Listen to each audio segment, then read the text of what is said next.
Ya, assalamualaikum teman-teman. Di sini kita akan bahas kembali inovasi untuk ekspansi industri.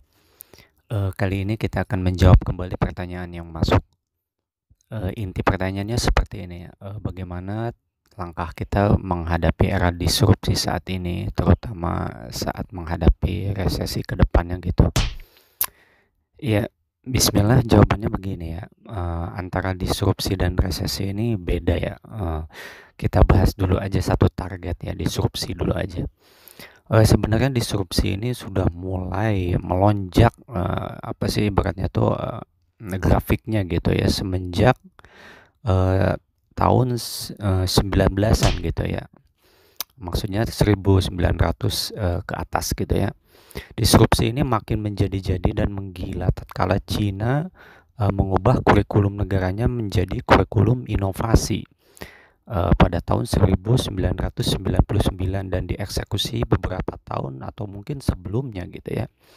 Itu grafiknya semakin melonjak tangan sial ya, ibaratnya tuh, disrupsi itu di seluruh dunia semakin, menggila tatkala Cina mengubah kurikulum negaranya menjadi kurikulum basis inovasi gitu ya. Nah, ini terjadi sampai sekarang dan bahkan terlihat, semenjak 20 tahun yang lalu gitu.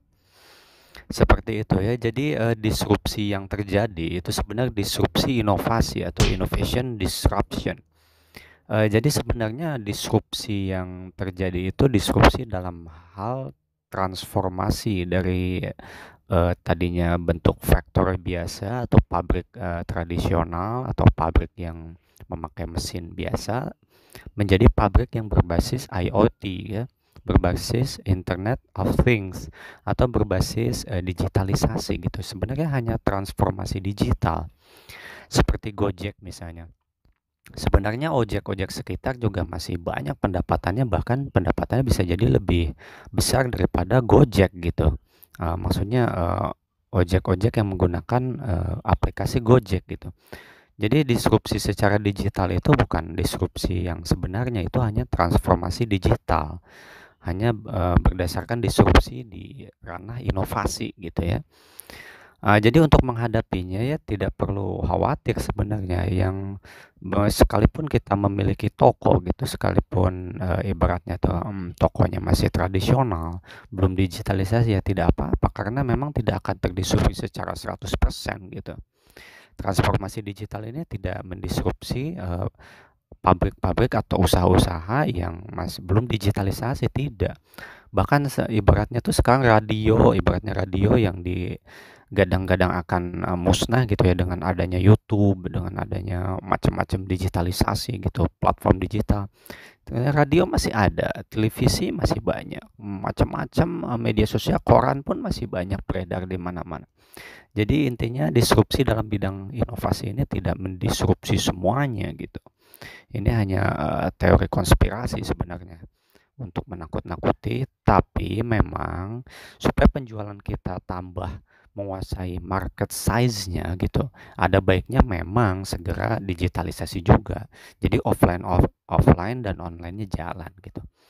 Nah, lalu bagaimana untuk sebenarnya, apa sih disrupsi yang sebenarnya kalau mau terjadi disrupsi yang sebenarnya yaitu tatkala misalnya pengusaha lokal atau pengusaha Indonesia bisa menguasai pangsa pasar Eropa, bisa menguasai pangsa pasar Cina. Jadi semuanya bisa dikuasai baik secara offline dan online gitu. Itu dengan produk-produk lokal itu baru terjadi disrupsi yang sebenarnya. Karena sesuai dengan rumus 3 faktor 3 ya. Rumus 3 faktor 3 yang pertemuan sebelumnya kita bahas itu disrupsi itu ada 3 langkah yang benar-benar efeknya masif dan signifikan, yaitu dengan adanya kuantum komputasi, kemudian dengan adanya transisi STELIP, sains, teknologi, ekonomi, lingkungan, iklim, dan politik. Kemudian dari segi yang kedua, lab inovasi untuk ekspansi gitu ya, untuk keperluan ekspansi. Nah, 3 hal ini yang sebenarnya yang akan menjadi disrupsi skala global yang masif dan secara hakikat gitu. Jadi sebenarnya untuk menghadapi disrupsi ya Kalau kita budgetnya pas-pasan ya jalani seperti biasa, kalau bisa, bikin website-nya skor globalnya bagus gitu sehingga bisa bersaing dengan, apa sih ibaratnya dengan platform online lain gitu. Ya mungkin seperti itu ya. Mungkin selengkapnya juga bisa dilihat di pancanomics.com.